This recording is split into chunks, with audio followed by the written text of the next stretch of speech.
ஒரு நேசருண்டு, அவர்தான் இயேசு ராஜா.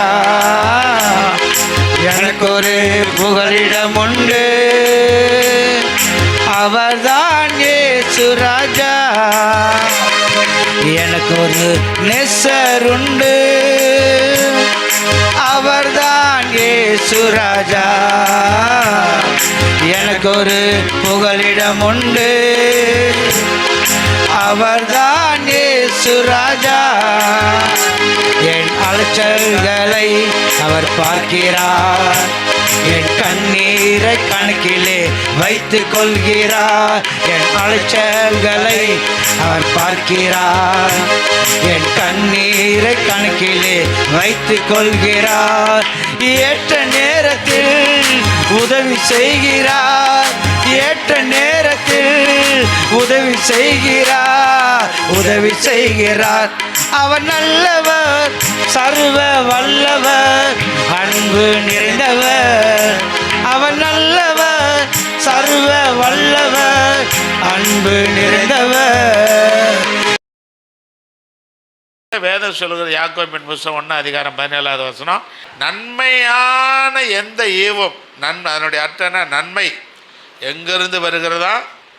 பரலோகத்திலிருந்து வருது. இப்போ நமக்கு நன்மை வேணும், உங்களுக்கு நன்மை பெற்றுக்கொள்ள வேண்டுமானால் அந்த நன்மை எங்கேருந்து வரணும்? ஆமாம், உலகத்திலிருந்து எங்கே நன்மை வருமா? வராது, பரலோகத்திலிருந்து வரணும்.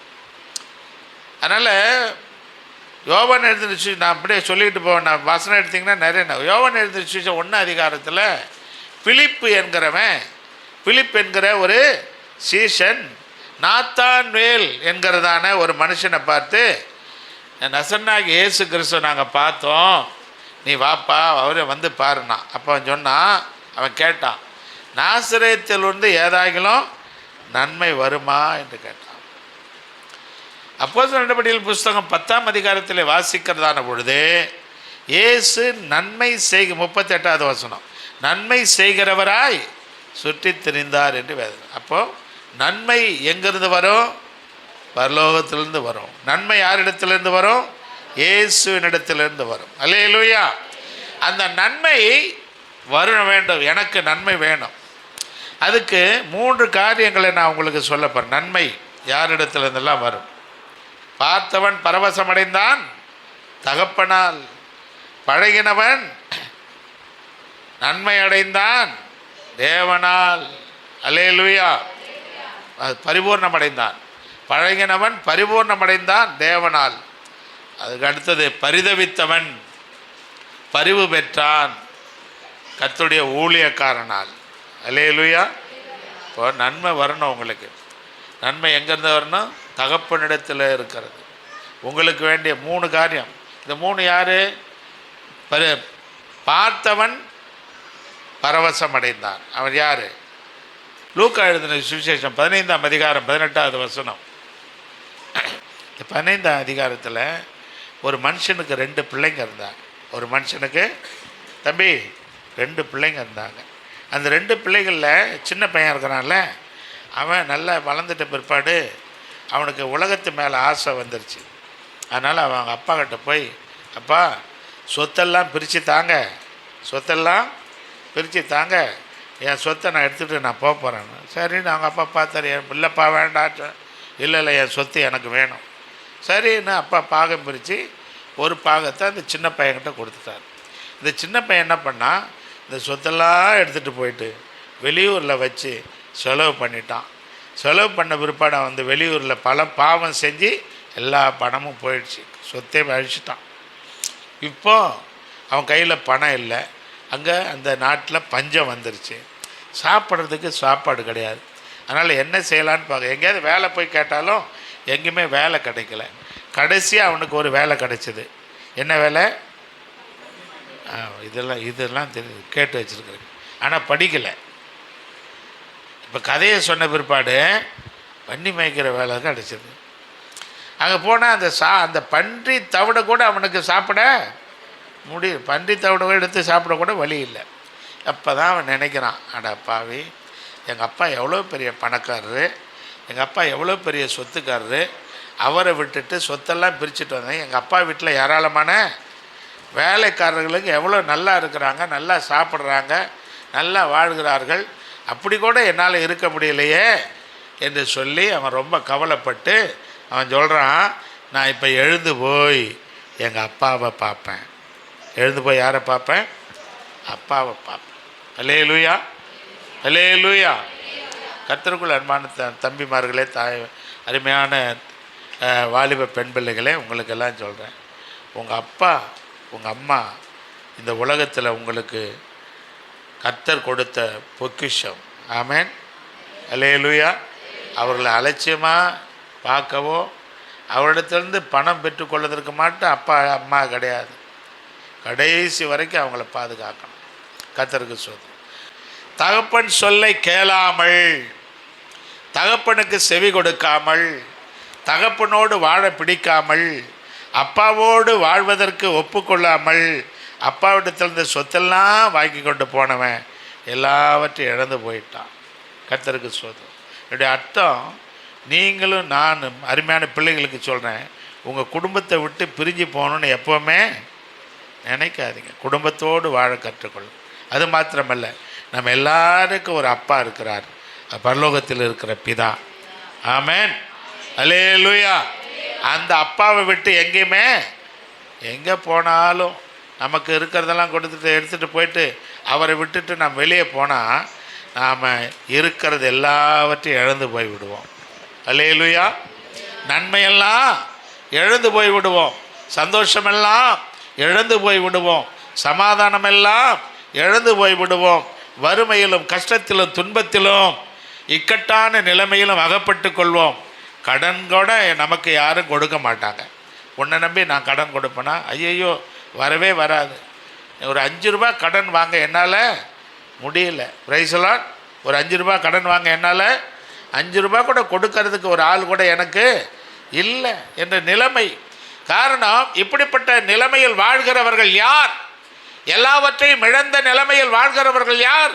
தகப்பனை விட்டு தூரமாய் போனவர்கள், தகப்பனுடைய வார்த்தைக்கு செவி கொடுக்காதவர்கள், தகப்பனுடைய வார்த்தையை கேட்டு அடங்கி இருக்காதவர்கள், தகப்பனுடைய வார்த்தையை கேட்டு கீழ்ப்படியாதவர்கள், தகப்பனுடைய வார்த்தைக்கு எதிர் நின்றவர்கள் எல்லாவற்றையும் இழந்து போவாங்க. அல்லேலூயா. அப்படியானால் வேதம் சொல்லுகிறது, நீதிமொழியின் புத்தகத்தில், என் மகனே, உன் தகப்பனுடைய வார்த்தையை கேள், உன் தாயின் சொல்ல தட்டாத. இல்லை பிரியமானவர்களே, ஆண்டவருடைய வார்த்தைக்கு கீழ்ப்படுகிறது இல்லை, சொந்த தாய் தகப்பனுடைய வார்த்தைக்கு கீழ்ப்படுகிறது இல்லை. நமக்கு அப்பா பரலோகத்தில் இருக்கிறார். அல்லேலூயா. நமக்கு அப்பா எங்கே இருக்கிறார்? அப்போ அவரிடத்துல தான் எனக்கு நன்மை வரணும்.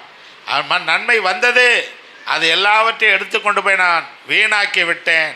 நான் என் ஆண்டவருக்கு கீழ்ப்படியாதபடியினாலே, இன்றைக்கு இதுங்க எத்தனையோ பேர் இருக்கிறீங்க, ஆண்டவருக்கு கீழ்ப்படியாமல், ஆண்டவருடைய வார்த்தையை கேட்காம, ஆண்டவருக்கு எதிராக பேசி, ஆண்டவருக்கு கீழ்ப்படியாமல், ஆண்டவருடைய சொல்லை கேளாமல் வாழ்கிறபடினால நீங்கள் வச்சிருக்கிறது எத்தனையோ பொருளை இழந்து போய் நிற்கிறீங்க. ஐயா, முன்ன இப்படி இருந்தேன் ஐயா, எங்கள் அப்பா வீடு அப்படி இருந்தது, என் வீடு இப்படி இருந்தது, எனக்கு இப்படி அப்படி என்றெல்லாம் சொல்லி கொண்டிருந்த காலம் போய், காரணம் என்ன? தகப்பனுடைய சொல்லை கேளாமல் போனபடினா. இன்றைக்கு அவன் நினைச்சான், எங்கள் அப்பாவை போய் நான் பார்ப்பேன். பார்த்தவன் அவன் போனான், அவங்க அப்பா அவனுக்காகவே வெயிட் பண்ணிக்கிட்டு இருந்தார். அவன் போன உடனே அவனை சேர்த்து கட்டி பிடிச்சு அணைத்து அழுது உடனடியாக அவனுடைய வஸ்திரத்தை, அவனை குளிக்க வச்சார், வஸ்திரத்தை மாற்ற சொன்னார், கையில் மோதிரம் போட்டார், ஒரு கொழுந்து கன்றை அடித்து விருந்து வைத்தார். இப்பொழுது பார்த்தவன் பரவசம் அடைந்தான். யாரை பார்த்தவன்? தகப்பனை பார்த்தவன் பரவசம் அடைந்தான். ஆமாம், தன் நிலையை உணர்ந்து தன் தகப்பனிடத்தில் அவன் வந்தபடினாலே அவனுடைய நிலை மாற்றப்பட்டது. அல்லேலூயா. ஒருவேளை இன்றைக்கு கர்த்தரை விட்டு தூரமாக போய் கர்த்தருடைய வார்த்தைகளுக்கு செவி கொடுக்காமல், கர்த்தருடைய வார்த்தைகளை பின்பற்றாமல் நடந்து கொண்டிருக்கிற அன்பான சகோதரியே, சகோதரனே, அம்மா, இன்றைக்காவது நீங்கள் ஆண்டவர்கிட்ட வாங்க. உங்கள் மகிழ்ச்சி பறிபோன மகிழ்ச்சியை, இழந்து போன சந்தோஷத்தை, இழந்து போன சமாதானத்தை, இழந்து போன ஆசீர்வாதத்தை கர்த்தர் உங்களுக்கு தருவதற்கு ஆயத்தமாய் ஒரு தகப்பனை போல காத்து கொண்டு கிடக்கிறார். நமக்காக காத்து கொண்டிருக்கிற, ஐயோ என்னுடைய மகன் என்னை விட்டு தூரம் போய்விட்டானே, எப்பொழுது வருவான் வருவான் என்று காத்து கொண்டிருக்கிற, எப்பொழுது என்னுடைய மகள் என்னிடத்திலே வருவாள், எப்பொழுது என்னுடைய மகன் என்னிடத்தில் வருவான் என்று காத்து கொண்டிருக்கிற அந்த தகப்பனாகிய ஆண்டவரிடத்தில் நீங்கள் இன்றைக்கு வந்தால் உங்கள் பசி தீரும். அதனால் பார்த்தவன் பரவசம் அடைந்தான். யாரை பார்த்தவன்? அப்பாவை பார்த்து. பழகினவன் பறிபோம். யார் இந்த பழகினான்? யார் பழகினான்? யோபுவின் புஸ்தகம் 22ஆம் அதிகாரம் 21வது வசனம். யோபு 22:21. யோபு எல்லாவற்றையும் இழந்து போனான். இருந்ததெல்லாம் போயிடுச்சு. இப்போ ஒன்றுமே இல்லை. யார் யாரோட பழகிறாங்க? தேவனோடு பழகலை. இந்த யோபு ஆண்டவரோடு பழகினான். அவன் உத்தமனாக இருந்தான். துன்பம் வந்தபோது, கஷ்டம் வந்தபோது ஆண்டவரை விட்டு விலகாமல் இருந்தான். சோதனை வந்தபோது, வேதனை வந்தபோது, எல்லாவற்றையும் இழந்தபோது ஆண்டவரை விட்டு விலகாமல் ஆண்டவரோடு பழகினான். ஆனபடினால ஆண்டவர் அவனுக்கு முன்பு இருந்ததை காட்டிலும் இரட்டிப்பான நன்மையை கொடுத்து அவனை பரிபூர்ண ஆசீர்வாதத்தினால் நிறைத்தார். அல்லேலூயா. இப்போ நீங்கள் ஆண்டவரோடு பழகணும். எப்படி பழகுவீங்க? ஜெபத்தில் ஆண்டவரோடு பழகணும். ஆமென். ஆண்டவரோடு பேசணும். கொஞ்ச நேரம் ஆண்டவரோடு முழங்கால் போட்டு பேசுங்கம்மா. கர்த்தரோடு பேசி பாருங்க. பரிபூர்ண நன்மை வரும், பரிபூர்ணமான நன்மை வரும், பரிபூர்ணமான ஆசீர்வாதம் வரும். ஆண்டவரோடு முழங்கால் போட்டு பேசும். நீங்கள் முழங்கால் கூட போட வேண்டாமா, உட்காந்துக்கிட்டு பேசுங்க. நீங்கள் உட்கார்ந்த இடத்துல அப்படி பேசுங்க ஆண்டவரோடு. நீங்கள் உட்கார்ந்து கூட பேச வேண்டாம். அசதியாக இருக்கா, படுத்துக்கிட்டு பேசுங்க. இப்பொழுது யாரோடு பழக? கர்த்தரோடு பழகுங்க. ஆண்டவரோடு பழகணும். மற்றவங்க இல்லை, நீங்கள் பழகுனா நீங்கள் இழந்து போனது எல்லாம் பரிபூர்ணமாக வரும். ஆமென். அல்லேலூயா. வருமா வராதா? அல்லேலூயா. பார்த்தால் பரவசம் வரும், பழகினால் பரிபூர்ணம் வரும். யாரோட பழகணும்? எதில்? ஜபத்தில், விசுவாசத்தில் நீங்கள் பழகணும். விசுவாசத்தில் பழகணும். தேவனுடைய அன்பில், தேவனிடத்தில் அன்பு கூறணும். நீங்கள் யாரிடத்தில் அன்பு கூறணும்? தேவனிடத்தில் அன்பு கூறணும். மனுஷனிடத்தில் காட்டுற அன்பு வீணாக போயிடும். எவ்வளோ அன்பு காட்டினங்க, எவ்வளோ உதவி செஞ்சேன், நன்றி கட்டவன் எல்லாத்தையும் தூக்கி போட்டு என்னையை அடிச்சுட்டு போகிறான். ஆமென். அல்லேலூயா. பிள்ளைய ஊட்டி ஊட்டி வளர்த்து வளர்த்து அவனை ஆளாக்கி கடைசியில் அவன் எட்டி உதைச்சிட்டு உனக்கு ஒன்றுமில்லை, நீ ஏண்டி வீட்டுக்குள்ளே இருக்கிறன்னு அம்மாவை எட்டி உதைக்கிற பிள்ளைகள், தகப்பனை அடித்து விரட்டுகிற பிள்ளைகள். தேவனிடத்திலே அன்பாய் பழகுங்கள். தேவனிடத்திலே ஜபத்திலே பழகுங்கள். தேவனுடைய விசுவாசத்திலே பழகுங்க. விசுவாசத்தோடு தேவனிடத்தில் பழகுங்க. ஆண்டவர் எனக்கு தருவார், ஆண்டவர் எனக்கு நன்மை செய்வார் என்ற விசுவாசம். ஆண்டவரே எனக்கு நீர் செய்வீர் என்கிற ஜெபம். ஆண்டவரே நான் உம்மிடத்தில் அன்பாய் இருக்கிறேன். ஆண்டவர் கேட்டார். கடைசியாக சீஷர்களை பார்த்து, பேதுருவை பார்த்து கேட்டார். யோவான் எழுதின சுவிசேஷம் 21ஆம் அதிகாரம் படிக்க வேண்டாம். பேதுருவே நீ என்னிடத்தில் அன்பாய் இருக்கிறாயா? ஆமென். எத்தனை பேர் தேவனிடத்தில் அன்பாக இருக்கிறீங்க? தேவனை தேடாதவர்களாய், தேவனுக்கு பிரியமில்லாதவர்களாக, தேவனை விசுவாசிக்காதவர்களாக, தேவனிடத்தில் உங்கள் பாரங்கள் கவலைகளை சொல்லாதவர்களாக இருக்கிறீர்களே, இன்றைக்கு நீங்கள் ஆண்டவரிடத்திலே சொல்ல ஆரம்பியுங்கள், பேச ஆரம்பியுங்கள், பழக ஆரம்பியுங்க. இப்பொழுது இன்றையிலிருந்து, இந்த நிமிஷத்துலேருந்து நீங்கள் பழகுனா பரிபூர்ணமான நன்மை வரும். அல்லேலூயா. எல்லாம் ரெட்டிப்பாக வருங்க. பார்த்தவன் பரவசமடைந்தான், பழகினவன் பரிபூர்ணமடைந்தான். இப்போ பரிதவித்தவன் பரிவு பெற்றான். பரிதவித்தவன் பரிவு பெற்றான். யார் பரிதவித்தது? 2 ராஜாக்களின் புஸ்தகம் 6ஆம் அதிகாரம் 5வது வசனம். 2 ராஜாக்கள் 6:5.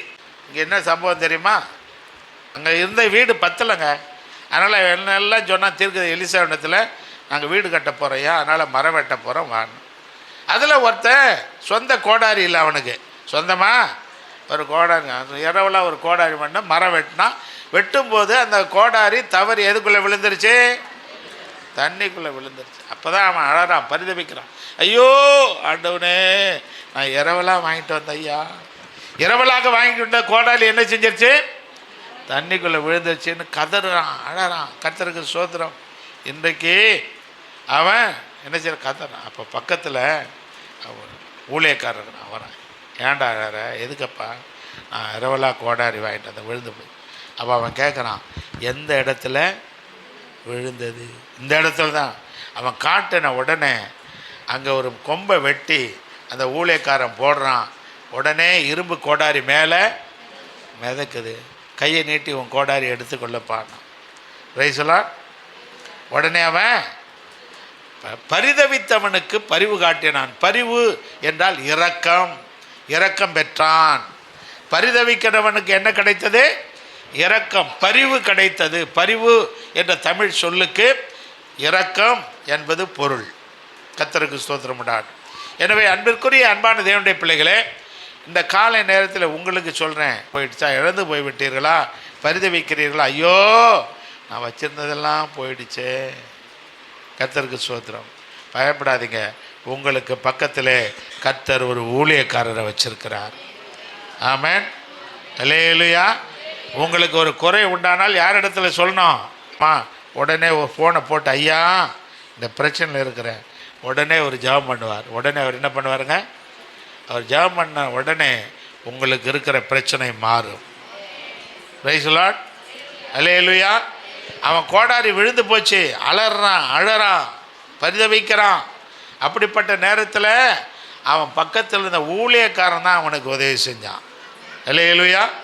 கர்த்தர் உங்களுக்காக ஜெபிக்க, உங்களுக்கு உதவி செய்ய, நீங்கள் படுகிற கஷ்டத்திலே பங்காளியாக இருக்க, நீங்கள் அழுதால் அழுகிற இடத்திலே கர்த்தர் தம்முடைய ஊழியக்காரர்களை வைத்திருக்கிறார்.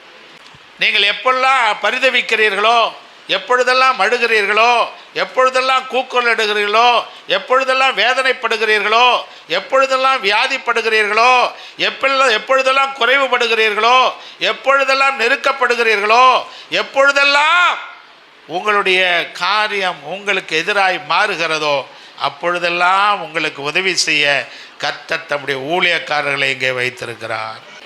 வேதம் எபிரேயர் நிருபத்தில் வாசிக்கிறதான பொழுது, அவர்கள் உங்களுக்காக வேண்டுதல் செய்கிறவர்கள். அல்லேலூயா. அப்போஸ்தலர் நடபடியில் வாசிக்கிறதான பொழுது அப்போஸ்தலர்கள் சொல்லுகிறார்கள், நாங்கள் ஜெபம் பண்ணுகிறதிலும் உபவாசிக்கிறதிலும் தரித்திருப்போம் என்று சொல்லுகிறார்கள். அப்போஸ்தலனாகிய பவுல் சொல்லுகிறான், நான் உங்களுக்காக மன்றாடுகிறேன். அல்லேலூயா. நான் உங்களுக்காக ஜெபிக்கிறேன். சாமுவேல் சொல்லுகிறான், நான் உன்னை மறந்தால் என் வலதுகை தன் தொழிலை மறப்பதாக. அப்போ உங்களை மறக்காமல் இருக்க, உங்களை நினைத்து கொண்டே இருக்க, உங்கள் பேரெல்லாம் சொல்லி சொல்லி ஜெபிக்க, உங்களுக்காக பாரத்தோடு விழித்து கொண்டு, ஐயோ இந்த அம்மாவுக்கு இந்த பலவீனம் வந்து விட்டதே, ஐயோ இந்த குடும்பத்திற்கு இந்த தோல்வி வந்து விட்டதே, ஐயோ இந்த மகனுக்கு வேலை இல்லையே, ஐயோ இந்த பிள்ளை மந்த புத்தி உள்ளவனாக இருக்கிறானே, அவனுக்கு படிப்பு ஏற மாட்டேங்குதே, ஐயோ இவங்களுக்கு ஒன்றுமே இல்லையே, கடனாளிகளாக நிற்கிறார்களே, ஆண்டவரே இவர்களுக்கு நீர் உதவி செய்யும் என்று தேவ சமூகத்தில் முழங்காலில் நின்று ஜெபிக்கிற ஒரு பாத்திரமாக கர்த்தர் உங்கள் ஊழியக்காரங்க வச்சிருக்கிறார். இப்பொழுது அவனுக்கு ஒரு தைரியம் வந்து விட்டது. காரணம், கர்த்தருடைய ஊழியக்காரன் துணையாக இருந்தபடினாலே. இப்பொழுது அவனுக்கு ஒரு நம்பிக்கை வந்து விட்டது. காரணம், அவனுடைய ஊழியக்காரன் அவனுக்கு துணையாக இருந்தபடினாலே. எனவே இந்த உலகத்திலே உங்களுக்கு துணையாக இருக்க, உங்களுக்கு உதவி செய்ய, உங்களுக்காக ஜெபிக்க கர்த்தர் கொடுத்திருக்கிறவர்கள் தான் கர்த்தருடைய ஊழியக்காரர்கள். அல்லேலூயா. எனவே உங்கள் பரிதவிக்கிற வாழ்க்கையில் பரிதவிக்கிற சூழ்நிலையில் உங்களுக்காக உதவி செய்ய கர்த்தர் தம்முடைய ஊழியக்காரர்களை அனுப்புவார். அல்லேலூயா. ஆமென். அவர்கள் உங்கள் கூடவே இருந்து உங்களை விசாரித்து நடத்துவார்கள். நன்மை எப்பொழுது வரும்? பார்த்தால் பரவசம் என்கிற நன்மை வரும். பழகினால் பரிபூர்ணம் என்கிற நன்மை வரும். அப்புறம் பரிதவித்தால் பரிவு என்கிற நன்மை. பார்த்தவன் யாரை பார்த்தான்? தகப்பனை பார்த்தான். பழகினவன் யாரிடம் பழகினான்? தேவனிடம் பழகினான். பரிதபித்தவன் யாரிடம் பரிதபித்தான்? ஊழியக்காரரிடம் பரிதபித்தான். பார்த்தவன், பழகினவன், பரிதபித்தவன். இந்த 3 பேர் என்ன செஞ்சாங்க? நீங்களும் உங்கள் தகப்பனை பாருங்கள், நீங்களும் ஆண்டவரோடு பழகுங்கள், நீங்களும் ஊழியக்காரரோடு சேர்ந்து இருங்கள், சகலமும் உங்களுக்கு நன்மையாக மாறும். பரிசுத்த பரலோக பிதாவே, ஒப்பு கொடுங்க ஆண்டவருடைய அன்பான பிள்ளைகளை உம்முடைய திருக்கரங்களை ஒப்பு ஜெபிக்கிறேன். இவர்கள் நாள்தோறும் உம்மை பார்க்க வேண்டும், நாள்தோறும் உம்மிடத்திலே பழக வேண்டும், நாள்தோறும் உம்மிடத்திலே தாங்கள் இழந்து போனதை சொல்லி பரிதவிக்க வேண்டும். அப்படி செய்கிற போது இவர்கள் இன்றைக்கு இருக்கிறதை பார்க்கலும், இப்பொழுது இருக்கிறதை பார்க்கலும் 1000 மடங்கு ஆசீர்வாதம் பெறுவார்கள். கற்றவர்களை தொடர்ந்து ஆசீர்வதியும், பெரிய காரியங்களை செய்யும். இயேசுவின் நாமத்தில் பிதாவே, ஆமென்.